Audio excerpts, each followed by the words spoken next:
This is another episode of Blaze Talks podcast.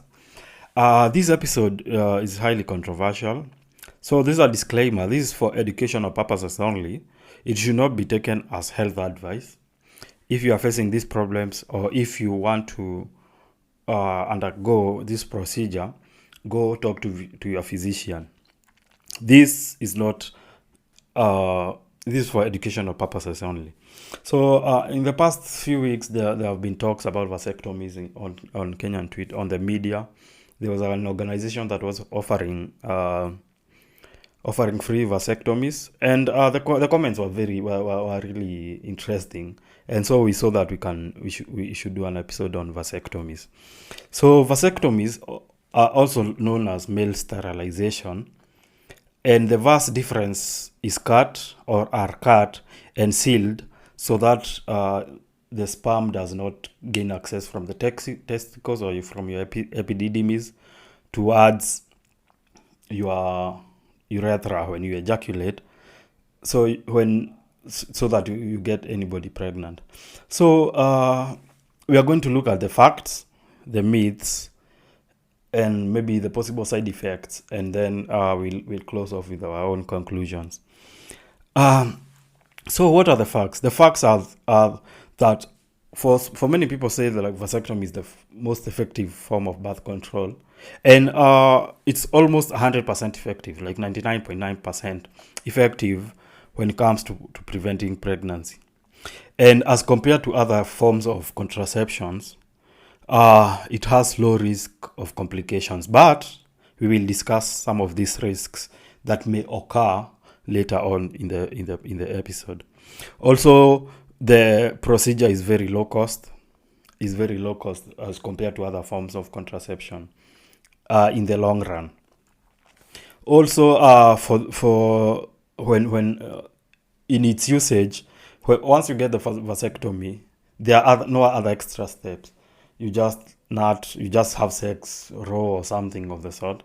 There are no inserts. When you heal, it's okay. So let's talk about the reversal. One of the things that most people talk about when they are going for vasectomies, or when they are defending vasectomy, or when they are calling for men to get a vasectomy, one of the points is that is a very effective procedure, and the other point is it's reversible. But these are some of the stats when it comes to reversal. The reversal success for vasectomies are 75% within 3 years, 55% within between 3 to 5 years, 40 to 45% 9 to 14 years. And this data, we got it from NHS UK. But there's a disclaimer: if the reversal can be successful, the tubes can be retied, but it's not guaranteed that you'll be able to pass sperm through the same vast difference. The cost for this procedure let's say in Kenya, maybe is that 25,000 to 30,000, or with these organizations that are coming through, it's highly subsidized, so it's free most of the time. But what they don't tell us, the information that's always left is the cost of the reversal is between $6,000 to 1.6 to 16, between $6,000 and $16,000. So it's approximately 700,000 to 1.9 million Kenya shillings. But because we are going to look at this in a Kenyan perspective, in Kenya, the Kenyan hospitals can conduct vasectomies, but the problem is they cannot conduct reversals. So, as Mayo Clinic says, vasectomy should be considered a permanent form of contraception. And vasectomy, what we saw was that maybe vasectomies are for long-term partners, or people who have kids and they don't want more, or men who don't want kids at all. So hedging on reversal, especially in the Kenyan context, is a bit tricky because there's nobody doing the reversals here in Kenya. Maybe you go. I was in a space a few years ago, and one of the experts in that space was saying that if you want to have your vasectomy reversed, you go to, maybe you just go to South Africa. Yeah. So, and it will cost you 700,000 to maybe 1.9 million shillings in the procedures alone. So let's look at the myths. What are the myths that are surrounding the vasectomy? One of the myths is that you do not ejaculate. No, this is a lie, because you can still ejaculate, and the ejaculate does not change much. It doesn't change, like physically, it doesn't change. No, only the constituent parts change. So because you will still ejaculate semen, testicular. The only thing that you won't ejaculate is the testicular fluid, but your seminal vesicles that produce the sugar component that binds with the protein, so binds with the sperm so that it can give it nourishment, and the prostate fluid from the prostate glands you'll still ejaculate those. The only thing that's missing from that mixture is your sperm. The other myth is you stop making sperms.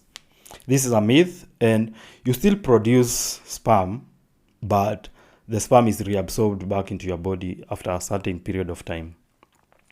Then there is the debate between tubal ligation and vasectomies. The facts are tubal ligation is more complex. It's very invasive, and vasectomies is very minimal and very minimally invasive. Then there is this very contentious topic is cancer, prostate cancer. Some research says that in men who had undergone the vasectomy, some research says that the rates of cancer went high. Some other research says that it doesn't. So it's a very contentious. The research varies. Some school of thought says that there is a relation. There are another school of the other thing that says the other myth that we saw was that it kills mojo, or it kills the production of testosterone. It doesn't kill your appetite for sex, and your testosterone it's produced in the testicles, but it's not. It doesn't go through the urethra. It is distributed through the blood. So the chopping off of the vas deferens does not affect any production of testosterone. Then let's go to the risks. What are the risks that are associated with this procedure? We had seen about earlier in the episode that it's very minimally invasive, and the risks are very minimal, but it has some risks. So one of the risks are excessive bleeding, and excessive bleeding occurs in 5% of the cases. So there's bleeding in the scrotum that may lead to a hematoma. And according to Dr. Robert Chan, you can check him on YouTube, he had seen someone's testicles grow, swell up to the size of like small coconuts because of the hematomas or bleeding inside the testicles. This occurs in 5% of the cases. Then there is the infection. Infection occurs on the site of the cuts where maybe the incisions were made, and this is 4% of the guys. It occurs after the procedure. And another case is epididymitis, where your epididymis becomes very tender, the area where it was kind of very tender or swollen, and this can be solved by maybe your physician will give you some antibiotics.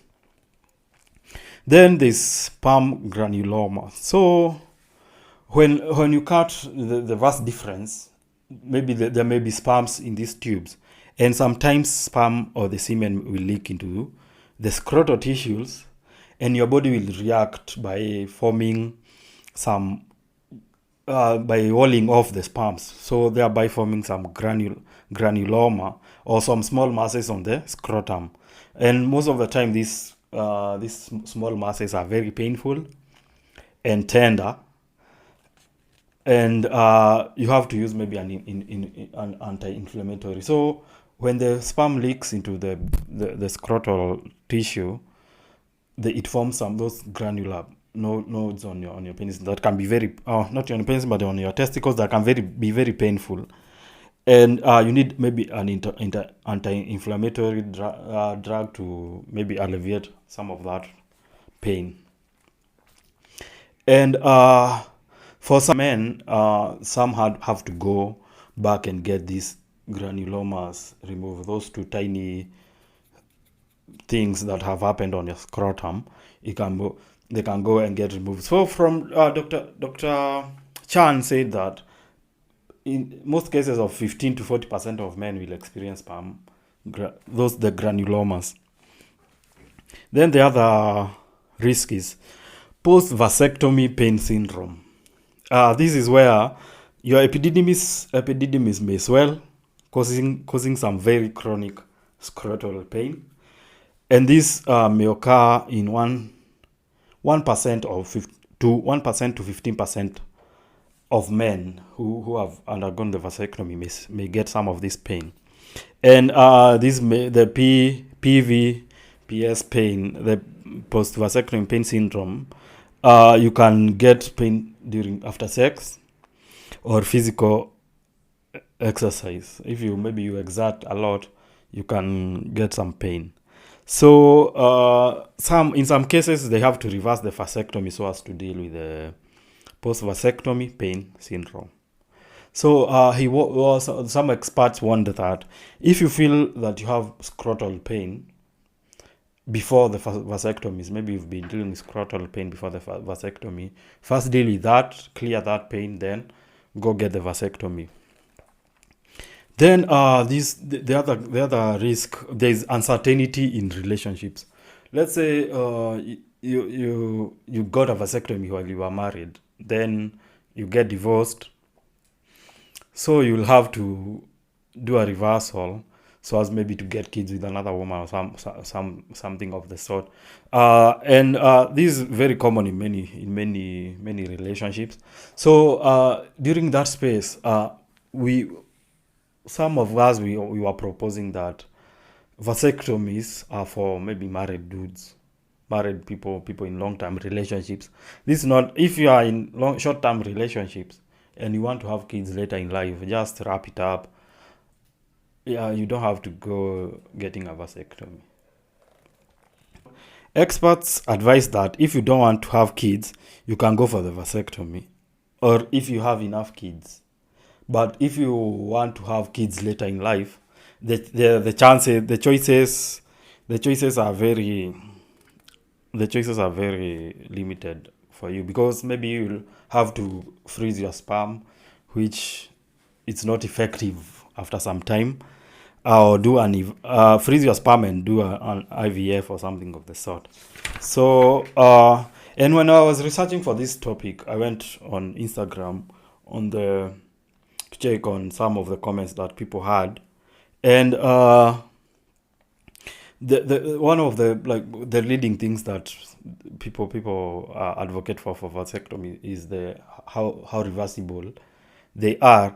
But if you're in Kenya, just consider it irreversible, because the cost implications, there are no doctors here.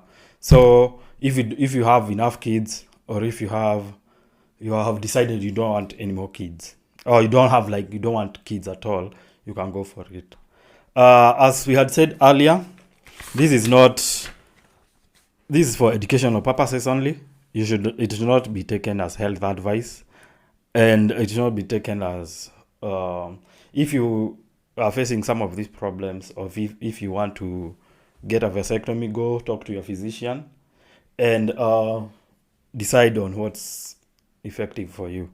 Thank you so much. You can send us your thoughts on the topic. Thank you so much. Our emails are open, our DMs are open. Peace.